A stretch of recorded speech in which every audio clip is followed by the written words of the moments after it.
আসসালামু আলাইকুম, কেমন আছেন সবাই? আমি আবারও চলে আসলাম নতুন একটা ভিডিও নিয়ে।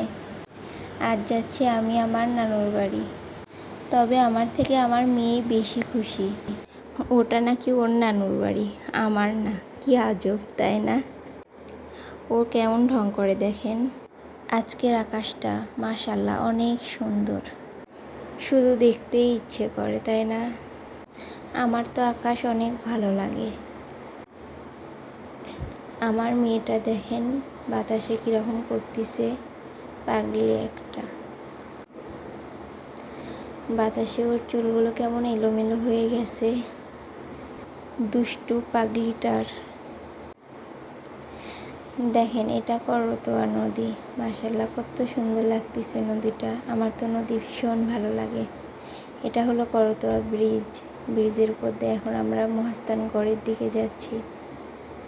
মূলত মহাস্থানগড়ের ওখানে নেমে আবার গাড়ি পাল্টাতে হয়, সেখান থেকে আবার চণ্ডীহারার গাড়িতে উঠতে হয়। অনেক গাড়ি পাল্টানো লাগে।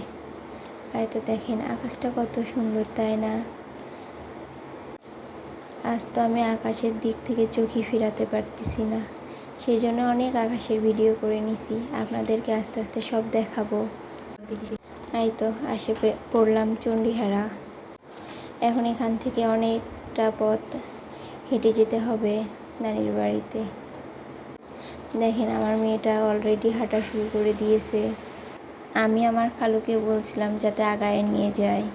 আমার মেয়েটা তো তার নানাকে পেয়ে ঘাড়েই উঠে বসলো। নানা নাতনি দেখেন কেমন ঢং করে। সেই চিরচেনা প্রিয় একটা জায়গা আমার। এখানে অনেকটা সময় আমি পার করেছি। প্রায় ছেলেবেলা থেকে আমি এখানেই কাটিয়েছি। অনেক স্মৃতি, অনেক কিছুই জড়িয়ে আছে এই জায়গার সাথে আমার।